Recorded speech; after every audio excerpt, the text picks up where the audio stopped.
Marcoleta, papalit na kay Lacson. At itong si Cayetano, papalit na kay Soto. Yun. Gusto ko yan. At malamang sa malamang, gusto nyo rin yan. Dahil alam naman natin na palpak. As in, palpak. Ha? Palpak. Alam mo sabihin ng palpak? Palpak po ang Blue Ribbon hearing na ginagawa ni Lacson. Kaya naman itong si Lacson, pikon na pikon nung itinatama ni Marcoleta. Naku po. Gago! Mukhang umiiyak na itong si Lacson dahil sa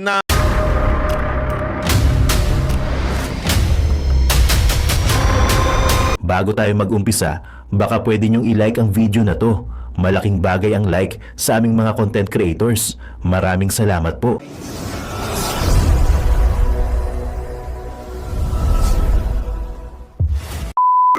mukhang umiiyak na itong si Lacson dahil sa minority report na inilabas po ni Marcoleta at ni Senator Amy. Naku po, patay tayo dyan, ha? Alam mo kasi, Lacson, kung sana pinagbubuti mo na lang sana yung trabaho mo, wala sanang ganyan. Kaya lang, inuuna mo yung pagiging self-righteous at saka sa howly thou art. Hindi kasi alam mo mga kababayan, ito alam naman ito bulong-bulungan ito sa Senado Etong si Lacson, kasama nila si Soto, feeling kasi nila sila lang ang sila lang ang laging tama. Feeling kasi nila sila lang yung magaling. Yan ang problema dito kay Lacson at saka dito kay Soto. Feeling nila sila lang yung gumagawa ng tama, sila lang yung tuwid, wala nang iba.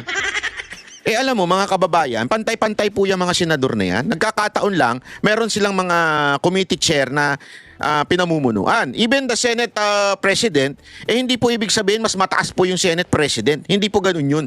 Ang ibig lamang po sabihin nun, siya yung namumuno. Pero in terms of equality, they're the same. In legal matters, they're the same. Nagkakataon lang talaga na kailangan may head to supervise the entire Senate or merong dapat namumuno para magkaroon ng kaayusan. Pero in terms of power, they are all equal. Itong mga senator na ito. Kaya lang, itong si Lacson at saka itong si Soto, feeling kasi nila sila lang yung magaling. Feeling nila sila lang yung magaling, feeling nila sila lang yung tama, feeling nila sila lang yung sumusunod sa batas.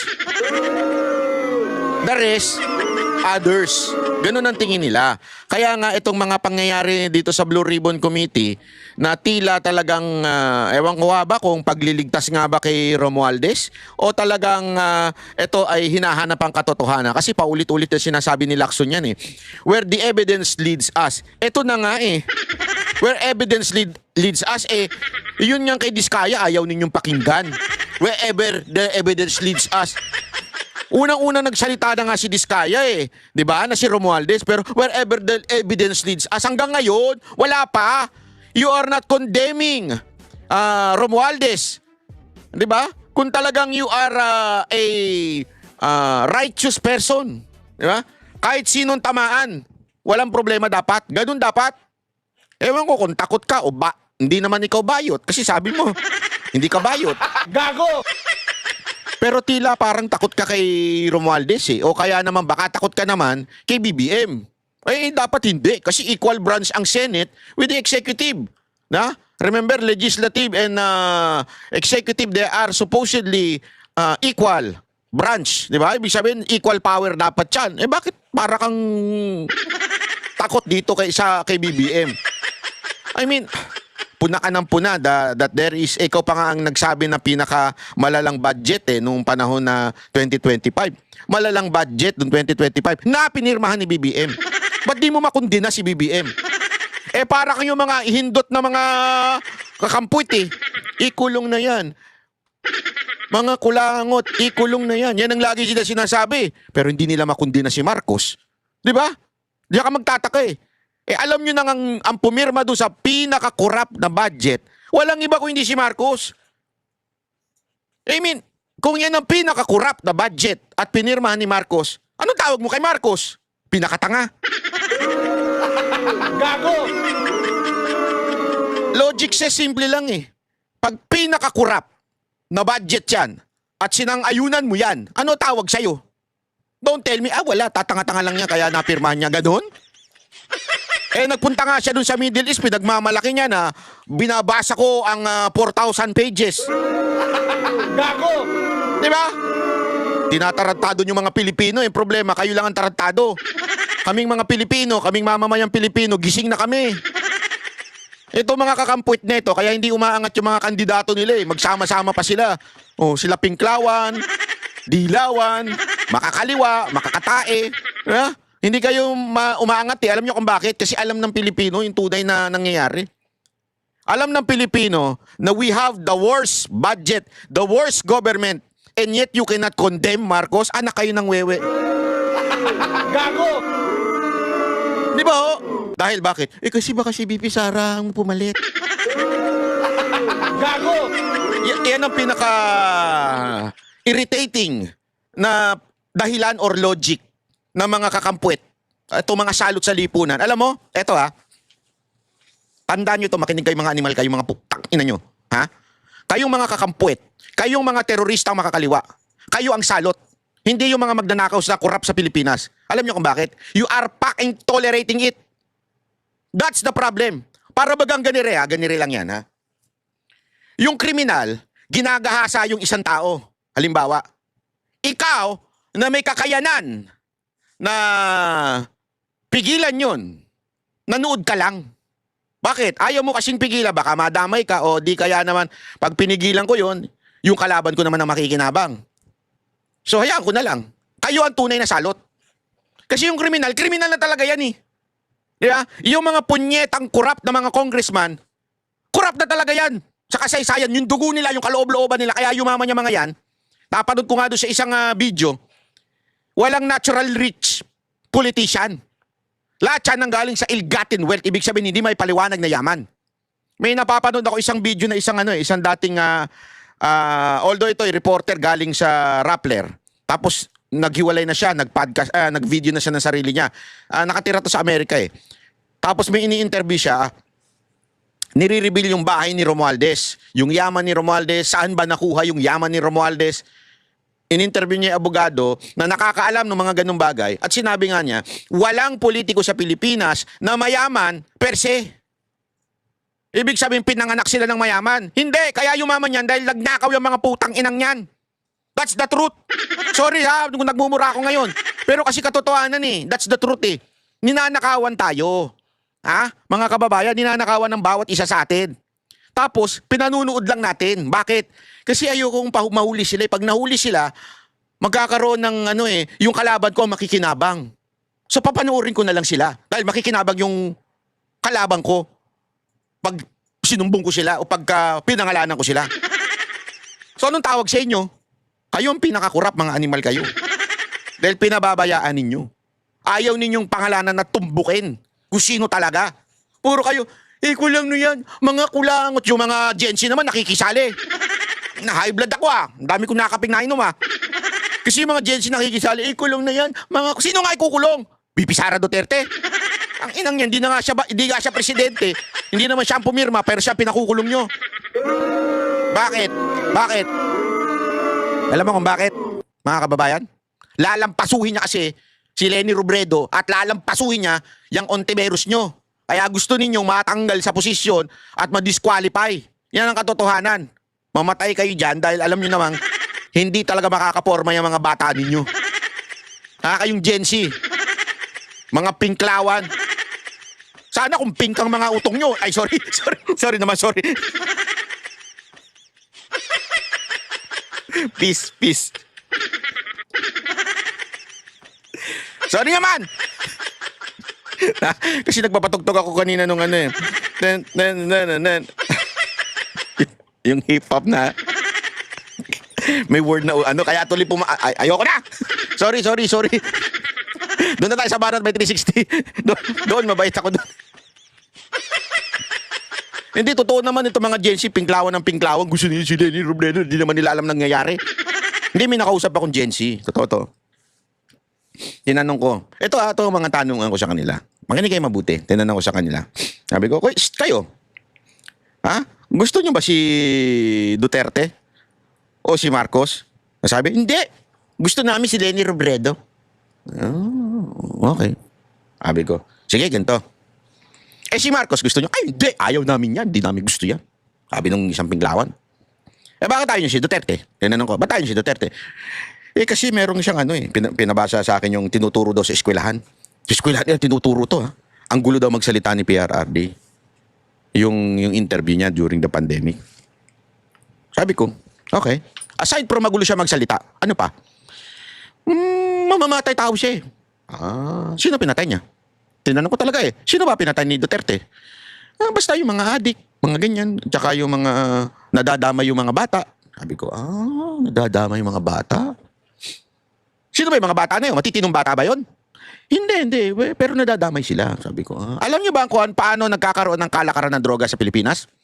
Mga Gen Z ito mga 18, 17, 19. Sabi nila, hindi. Sabi ko, alam niyo ba yung runner? Ano yung runner? Alam niyo ba yung pusher? Alam namin yan. Drug lord? Alam namin yan. Protector? Ano yung protector? So wala pala kayo alam sa kalakaran na nangyayari sa Pilipinas. Sabi, paliwanag mo nga. Sabi ko, paliwanag daw sabi ko, paliwanag. Sige, papaliwanag. Ganito yan. May drug lord. Yan yung pinaka nasa ibabaw. Yan ang talagang pinaka pinuno ng nagbebenta ng droga. Tapos meron siyang mga pusher.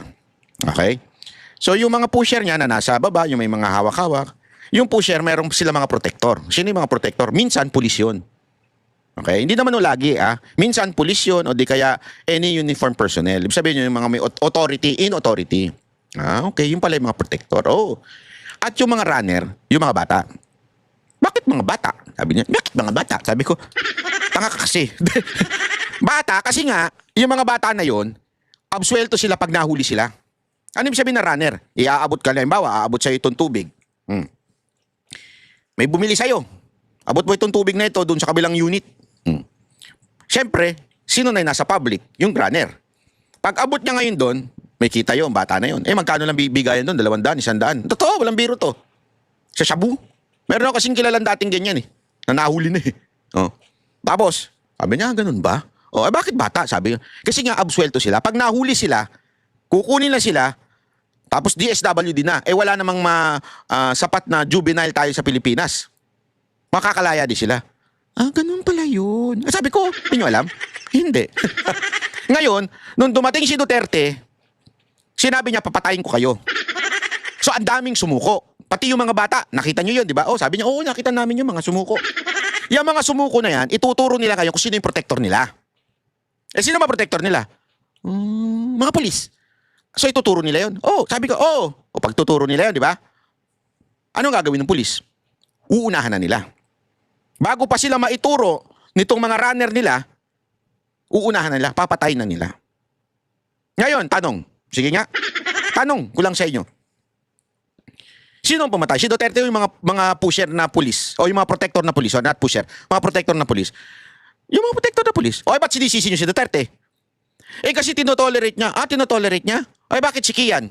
Yung mga pulis doon. Pakulong Pinalaya ba ni Duterte? Inimpluwensya niya ba yung korte? Remember, nasimulang makasuhan to nung panahon ni Duterte na inimpluwensya ba? Alam niyo ba kung ilang pulis ang nakulong dahil sa ganyang kagaguhan, mga ninja cops? Tapos pinakita ko yung video na pinagagalitan niya yung mga ninja ka. Ganun pala yun, sabi ko. Hindi mo alam, pero Lenny Robredo ka. Kasi sabi sa school Ganyan yung po sila katanga. Anong ibig ko lamang po sabihin nito mga kababayan? Hindi ko rin alam. Ba't tayo napunta dito sa usapan na ito? Hindi, ang ibig ko lang sabihin ito. Ganyan po kasi ang nangyayari sa bayan natin. Marami mga nalolokong kabataan na Gen Z, hindi nila alam ito.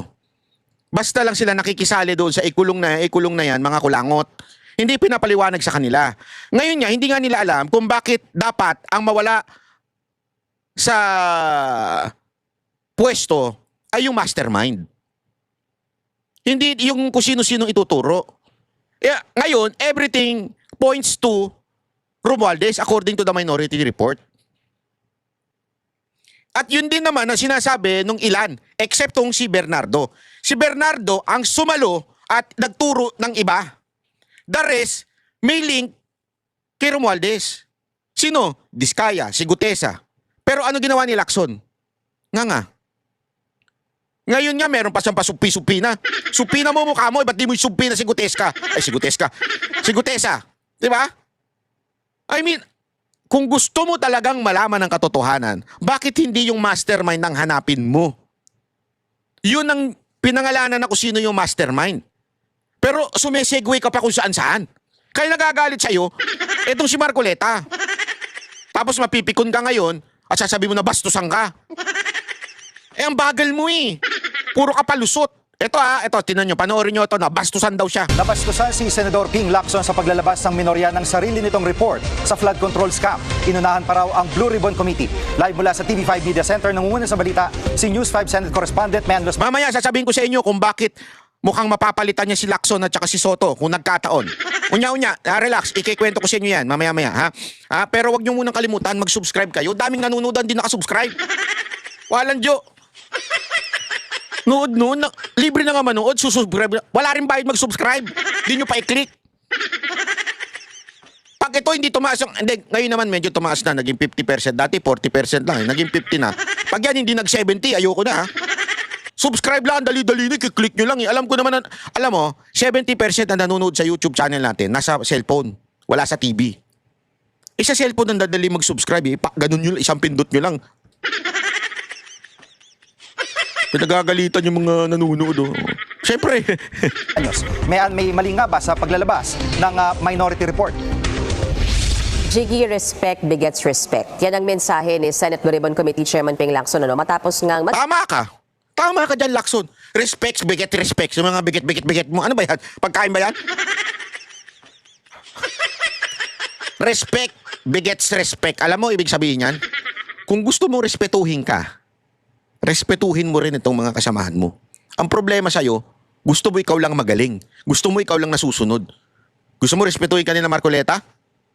Ha? Ni Amy Marcos? Umano ka. Respetuhin mo sila. Kaya ka hindi nire-respeto ng mga yan dahil di mo sila nire-respeto. Tama ka. Respects, buget. Respect. labas ng sariling report ng Senate Minority Bloc kaugnay sa mga investigasyon ng Blue Ribbon Committee kaugnay sa maanomalyang flood control project. Sabi ni Senator Ping, paano raw ba niya re-respetuhin ang isang dokumento na sumisimbolo sa pambabastos hindi lamang sa mga miyembro ng Blue Ribbon kundi sa buong Senado. At ayon nga sa senador, pwede naman daw sanang binalikan na lamang ng mga senador na naglabas ng tinatawag na minority report, yung rules ng Senado. Total, mga veteranong senador naman daw sila. At makikita nila doon yung tamang procedure na ang dapat na gawin, ipa-adopt yung committee report sa plenaryo at hindi basta naglalabas at uunahan pa yung mother committee, which is in this case Blue Ribbon Committee, at ibibigay diretso sa opisina ng Senate President. Nakapanayam din, Jiggy, ng story ko ng 1PH itong si Senator Ping Lacson at narito ang bahagi ng kanyang pahayag. Na tama yung ginawa niya, ni-refer sa akin. Ngayon, anong gagawin ko doon? Anong disposition? Trust can. May mga bitter eh. Hindi matanggap na hindi na sila nasa majority. Ayan ang problema sa'yo. Respects, biget respects mo. Bastos ka rin eh. Trash can talaga kagad eh. Di ba? O talagang dapat ka rin bastusin. They cannot move on. At meron bang pagkukumpara yung ibang senador dito sa minority report at tinakbo ng Blue Ribbon hearing? Yes, Jiggy. Ang sinasabi ng ibang mga senador, for example, sila Senator Amy Marcos, Senator Dante Marcoleta, hindi nga sila masaya or disappointed nga raw sila dyan sa itinakbo ng pagdinig ng Blue Ribbon Committee. Tila bitin na bitin daw sila sa mga direksyon na tinatahak nito. Halos wala raw mga bagong impormasyon. Kasi for example, kay Senator Marcoleta, sabi niya, bakit nag-google ng ilang oras para doon sa mali-maling grade coordinates na ibinigay para sa mga flood control projects? Nung umpisa pa lang daw ng hearing kung saan siya yung chairman, ay nailabas na raw yung puntong iyan. Ganun pa man, si Senator Risa Hontiveros na bahagi naman ng mayorya, sinasabi niya na satisfied naman siya sa pamamalakad at pagkandak ng public hearing hearing na ginagawa ng Blue Ribbon Committee. Balikan ko lang konti, Jiggy, ha. Ito mismo nga minority report na ito kung saan naglalaman ng pangalan ng mga politiko, public officials, mga individuals na nadidiin sa flood control scandal. At isa nga sa nabanggit dyan, si dating Speaker Martin Romualdez, habang sinasabi na baseless daw yung pag-link kila Senator Jinggoy Estrada at Senator Chis Escudero dyan sa issue ng flood control scandal dahil nga wala raw sapat na basihan. Pero hindi pa man nababasa ni Senator Risa Hontiveros yung minority report na yan. She's of the same belief, Jiggy, na posible nga raw na meron talagang pananagutan si dating Speaker Romualdez dyan sa issue ng flood control projects at sa mga anomalya. Talagang ingat na ingat si Hontiveros, Posible. Baka mabuking yung niya, yung kanyang ano bang tawag doon? Insertion. Ayaw niyang tawagin insertion. Allocation. Baka mabuking yung allocation niya di ba? Iya nga yan. Narito ang bahagi ng pahayag ni Senator Risa Hontiveros. Leadership has greater responsibility talaga. And kaya rin sinimulan at ipinagpapatuloy ng Blue Ribbon ang investigasyong ito. So that principle is shared among all the members and of course the leadership of the committee. Nabanggit yung pangalan nila. So I guess bukas din yung pagkakataon na dumalo sila sa susunod na pagdinig at ibigay yung kanilang panig. After all, dati na siyang inimbita. Jiggy, hanggang ngayon, wala pang pahayag yung dating speaker, kaugnay sa nilalaman ng tinatawag na minority report kung saan nadidiin nga ang kanyang pangalan. Bagamat nauna nang sinabi ng kanyang kampo na walang kinalaman yung dating leader ng Kamara dyan sa flood control scam na yan. Samantala, sinisikap din natin na kunin ang pahayag ni Senator Marcoleta na sinasabing nanguna nga dyan sa paglabas niya ang minority report na yan. Pero hanggang sa ngayon ay... Ba't yung pinatay yung ilaw? Bastos din yun. Nagre-report biglang pinatay yung ilaw. Hayop. Nakunin ang pahayag ni Senator Marcoleta na sinasabing nanguna nga dyan sa paglabas niya ang minority report na yan. Pero hanggang sa ngayon ay wala pa siyang inilalabas na statement kaugnay sa mga sinabi na Senator Ping Lacson at Senate President Tito Soto. Balik muna sa iyo, Jiggy. Yan pong ulat ni Mian Los Baños live. Okay. Bakit ba? Ano bang problema? Ano bang problema? Anong gusto ipapansin ni Senador Marcoleta sa tagpo na yon, Nelson? Ano ha? Na yun naman ang tinanong niya sa naging press con kahapon, kasama niya si Senadora Amy Marcos. Yan. Okay na? Pakinggan natin, Senador Marcoleta. Meron ba kayong napansin nung tinatanong ko yung dalawang testigo kung sino po yung sumasagot? Kasi po kung nagtatanong ang isang katulad namin at dinidirekta yung tanong sa kanya, dapat siya po yung sumagot, di ba? Maiwanan na po natin yung kung hindi nyo napansin. Ang ibig ko lang sabihin dito, Tanga-tanga naman ng mga media, hindi napansin? Ganyan na ba talaga ang mga media natin ngayon? Galing-galingan na lang? tinatanong ko po siya, bakit kaya kayo napunta doon kung ang inyong layunin lang pala ay ituro yung Diskaya na sila pala yung ginamit na nagpapaalis sa kanila dahil yung daw bagong may-ari kailangan na yung bahay at humihingi sila ng ilang panahon pa lang dahil napakahirap maglipat ng kanilang mga gamit. So yung pala si Diskaya lang pala yung itinuturo na siya yung nandun. Ayaw namang aminin ni Diskaya na hindi nga ako nakapunta dyan sa South Forbes na yan ba't ako na naman ang tinuturo ninyo? Pwede ko po bang malaman, kayo po nagtuturo kayo, nakatakip ang mukha nyo. Ako po na tinuturo nyo, wala bang karapatan na makita ko man lang ang mukha nyo. Ayaw po, hindi rin pinaalis yung mga maskara. Pero ang isa pong importante doon na dapat napansin nyo, yung sinabi nilang address, 30 Tamarind Street. Kung napapansin nyo, yun ay bahagi ng paglalahad ni Saldico na sinabi niya yung isang 1 billion. Yun po, nagulo rin, humaba no? Ang simple lang naman tanong ni Senador Marcoleta. Pansinin niyo lang po, ito lang gusto niya sabihin. Sa akin pong pagkatanong, sa halip na yung dalawang witness na sumagot, hindi po sila sumasagot, kundi si Senador Ping Lacson na chairman ng Blue Ribbon Committee. Naku, patay kayo. Patay kayo dyan. Dahil sa ginawa nyong yan, baka sabihin ng ni Lacson, bastos kayo. Hindi, ano ba yung sinasabi niya? Ano ba yung sinasabi ni Marcoleta? Ito, pakita natin. Meron ba kayong napansin nung tinatanong ko yung dalawang testigo kung sino po yung sumasagot?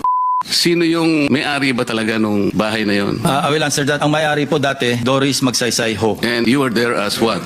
Staff ng tenant. And allegedly, ang bagong owner is Martin Romualdez. Yun ang sinasabi. Yun ang sinasabi mo kanina? Yes. At referring to Diskaya? No, based on documents. Sandali. Ladies and gentlemen, ang tinatanong po dito ay yung dalawang witness na binitbit ni Lacson. Kasi kailangan natin malaman, hindi porket binitbit mo Lacson, credible na. Kasi nga, again, what is wrong? Bakit nila sakyan natin yung binitbit ni Lacson? Kasi nga, dito malalaman mo na tila, sandali. Bakit para bagang ang tinuturo nung dalawang witness na yon ay si Diskaya ang namit at ang bumili si Romualdez. Pero pag tinanong mo si Diskaya, sinasabi niyang, hindi ako nakapunta doon sa sinasabi ninyong bahay. So in other words, yung testimony nitong dalawa, instead na makatulong para kumunik si Romualdez dito kay Diskaya, parang pinabubuking nila na wala pala namang ganon na eksena. Ibig sabihin, kesa na sana lumakas yung para bagang nagdala ka ng fake evidence sa court. Parang ganito yan, mga kababayan. Di ba sa court, napaka-importante ng ebidensya. Pero it is also important yung handling of the evidence. Pag mali yung handling of the evidence, madalas nadidismiss yan ng technicalities. Kaya nadidismiss minsan ng cases, it's because of technicalities. Mali yung panghandle. At alam nyo, ginagawa ng ilang mga tiwaling pulis yan. Pag nakahuli ng droga, kasi may proseso kung saan dadalhin yung droga. So ang mangyayari, imamali lang ng konti yung handling nung evidence. Pag namali yun, it will no longer admissible sa court. So, papalya ngayon yung case. Parang ganito ang nangyayari, parang pulis na ang discarding nangyayari na to. Na nagbitbit ng dalawang ebidensya, which is the witness, the two witness, but on this witness, sablay yung kanilang pag-handle ng evidence, which is, sabi nila, nakita daw nila si Diskaya at siya ang nakikipag-deal, siya ang construction nung time na ginagawa yung supposedly biniling bahay. Dininay ni Diskaya. So therefore, hindi totoo yung sinasabi nitong dalawa. Therefore, walang kinaugnayan si Romualdez. Tama, mali. Kung tanga ka, iisipin mo, okay tong witness. Pero kung matalino ka, mabubuking mo. How would you know kung mabubuking mo yung witness? Number 1, bakit nga ba nakakover? Number 2, tinatanong. Iniimbestigahan, tinatanong ni Marcoleta, sino sumasagot? Si Lacson, hindi ba alam nila yon? Hindi ba nila alam yung sagot? Bakit ikaw ang sumasagot, Lacson? Booking na booking dito Ulitin natin Yung napansin nung tinatanong ko yung dalawang testigo kung sino po yung sumasagot. Sino yung may-ari ba talaga nung bahay na yon? I will answer that. Ang may-ari po dati, Doris Magsaysay Ho. And you were there as what? Staff ng tenant. Stop ito Alam nila, kilala nila kung sino may-ari. Bakit ikaw ang sumasagot? Baka magkamali? Baka magkamali ng bitaw ng pangalan? And allegedly, ang bagong owner is Martin Romualdez. Yun ang sinasabi. Yun ang sinasabi mo kanina? Yes. At referring to Diskaya? No, based on documents. Thank you for the explanation, Mr. Chair. Kasi po, kung nagtatanong ang isang katulad namin at dinidirect. Nagigets nyo?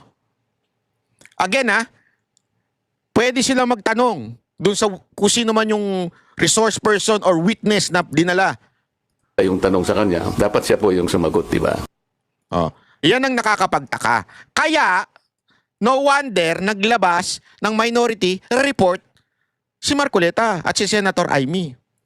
Kasi nga, may problema doon sa pag-handle at inunahan na nila ng labas. Bakit takot na takot ka, Lacson? Alam mo kung bakit? Kasi, mukhang mabubuking ka sa mga pinaggagawa mo. Ngayon, eto ladies and gentlemen, makinig kayo mabuti. Makinig kayo na mabuti. Dahil diyan, posibleng mapalitan si Lacson at si Soto. Paano nangyari yon? Pakinggan na natin ng isang veterano. Hindi ito hindi ito Duterte, ito ay Pinklawan. Alam natin kung sino ito. Pakinggan natin yung sinabi ni Drilon na posible talagang mapalitan because of this. Media lang ho. Pero kung sakasakali ho na they do get the numbers for this minority report, how would that change things? Would for example, the ombudsman have to make this? Can they make this as a material evidence for to somehow charge the House Speaker? Ano pong effect po niyan sa flood control probe? Then, if a picture paints 1,000 words. Robin Padilla, ikaw ba yan? Tuloy mo! Ayun naman, no? Po niyan sa flood control probe. Then, if the report of the Blue Ribbon is reversed by the plenary, meaning that the majority of the senators will now vote for the minority report. Yes. Ayan. If kung yung mga, kasi binobotohan pala yan sa plenary, kung ano yung magiging report ng Blue Ribbon. Remember, kung si Ontiveros nga, nakakampi ni Lacson, sabi niya, posibleng meron talagang kinalaman si Romualdez. At alam nyo, mga kababayan, ako, hindi ko na lang sasabihin sa inyo, may nakausap akong senador. Meron ako nakausap na senador. Talagang ilang beses daw, muntikan ng napalitan niya si Soto at si Lacson. Dahil marami nang nagagalit sa kanila, kahit mga kasama nila sa majority. Bakit? Bida-bida kasi daw. Lagi na lang sila ang tama. Ayaw pakinggan yung kasamahan. Ewan ko bakit ba sweet na sweet tong dalawang to, si Soto tsaka si Lacson. Di naman daw bayad si Lacson. Ewan ko kay Miriam, tanong nyo. Di ba? Di ba? Oh. Bakit nga? Kasi nga yung ganitong ugali ni Lacson. Ngayon, kung ipagpipilitan, remember this. Yung nangyari kay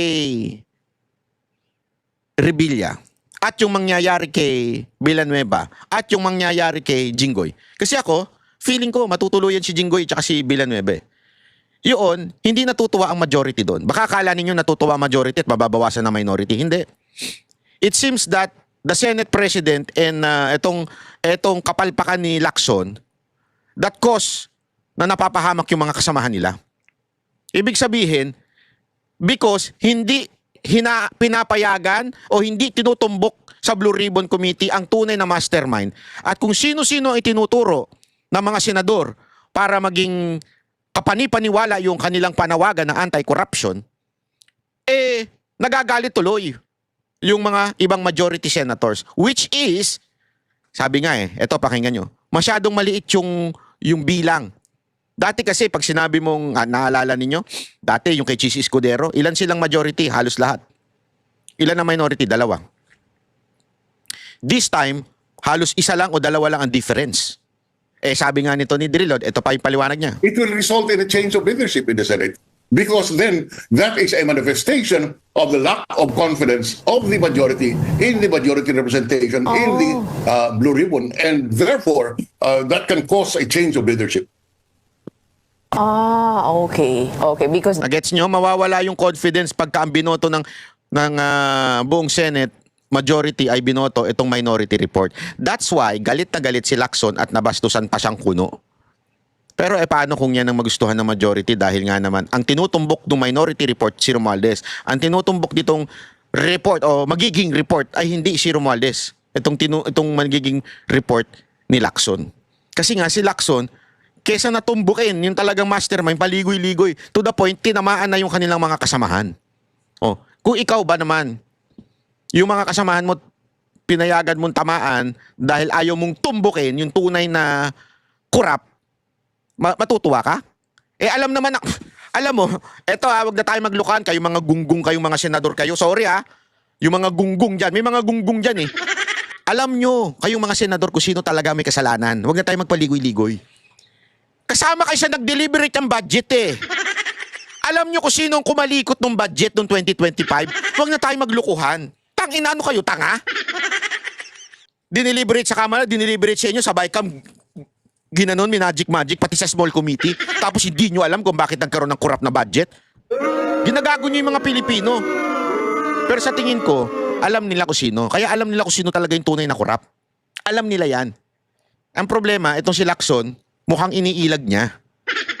Kaya nadamay na ngayon yung mga ibang senador. they have the numbers for this report. Obviously, they have the numbers to reverse what, say, Senator Lacson and his colleagues in the majority writes in the committee report. If that is in effect reversed in plenary by a majority of the senators, then it is a clear indication of loss of confidence, and therefore the reorganization of the Senate becomes a consequence. And so do you think that's the real thing that's happening behind this report? That there's a crisis of sorts, that a tug of war in the Senate leadership? That's a conclusion that I don't want to get into. But what I can tell you is that the majority in the Senate is very thin. Manipis po. Ilan ba yan?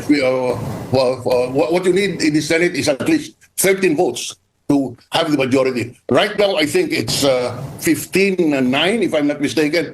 And therefore, the hold of the Senate majority is very tenuous. It can change.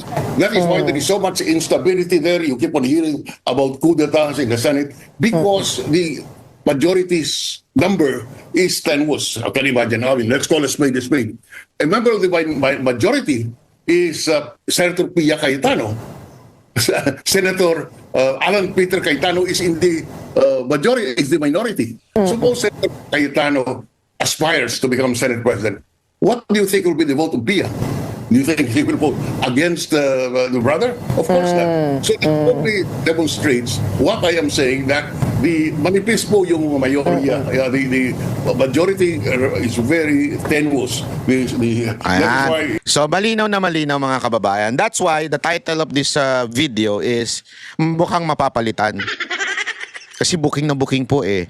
Alam mo yung ginawa ni Lacson na pagbitbit ng dalawang witness? Naku po, patay tayo dyan. Kesa na umangat yung kanyang tiwala ng mga kasamahan niya sa kanya, lumubog. Siyang sumasagot eh, siyang sumasalag. Kaya siya galit na galit at pikon na pikon dito kay Marcoleta at kay Amy. Kasi nga, binuking siya. Laman ng balita to ngayon eh. Binuking siya. Sa social media, trending na trending yung pagsagot ni Lacson eh. Itong video na to, trending na trending to. Meron ba kayong napansin nung tinatanong ko? Yan, trending na trending. Ama naming Diyos na makapangyarihan sa lahat, salamat po sa iyong pagmamahal na hindi nagmamaliw. Sa gitna ng kaguluhan sa aming bansa, turuan niyo po kaming magtiwala sa iyong hustisya at hindi sa hustisya ng tao. Linisin niyo po ang aming mga puso at ituro niyo po ang tamang daan ng katotohanan at pag-ibig. Tulungan niyo po kaming maging ilaw sa gitna ng dilim at ipakita sa mundo na may pag-asa pa sa pangalan ng aming Panginoon Hesus.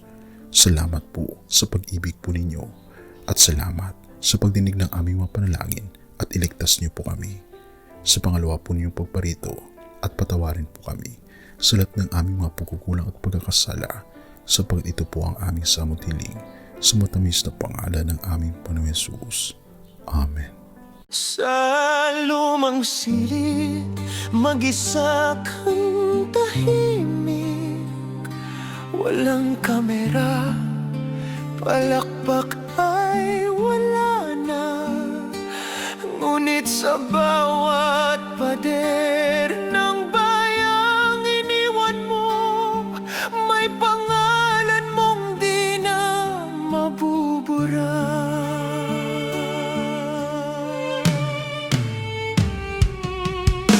Minsan kang naging balikat ng mahihina, kalaban ng takot, kakampi ng masa. Di mo man laging nasabi ang tama, pinili mong ipaglaban ang madla. Hindi ka saktan gaya naming lahat, pero tumindi ka ng walang pag-atras. At ngayong pagod ka na, tatay, kami naman ang sasalo ng bawat bigat.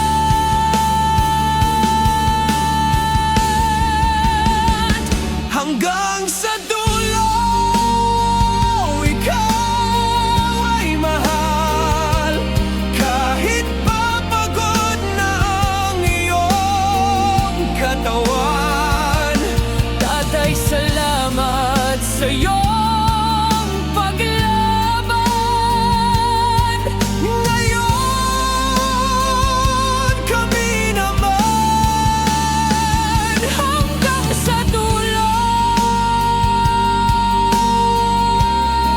Di ka namin iiwan. Ang kwento mo'y dala ng bayan.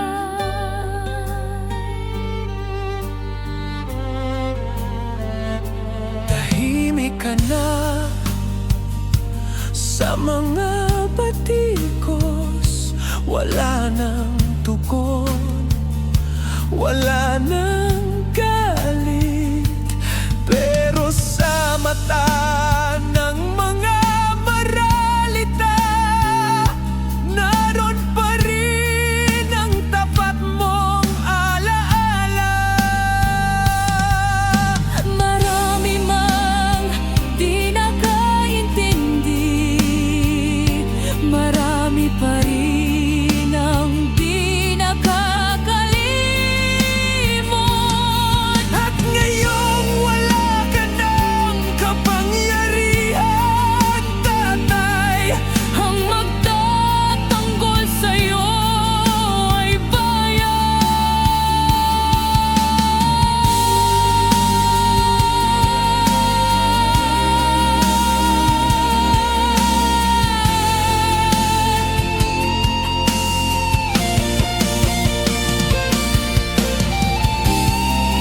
ka nag-iisa. Kahit ngayon.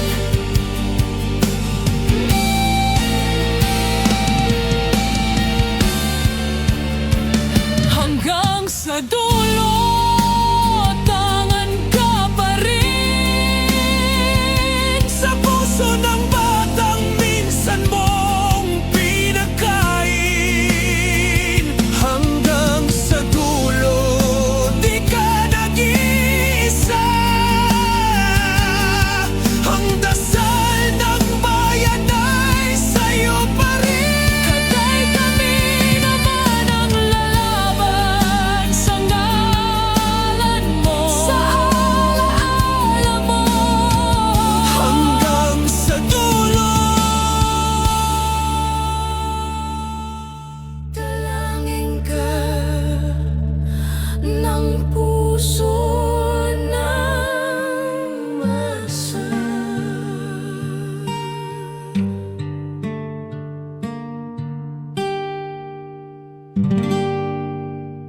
At yun na nga mga kababayan, ano na ang masasabi mo?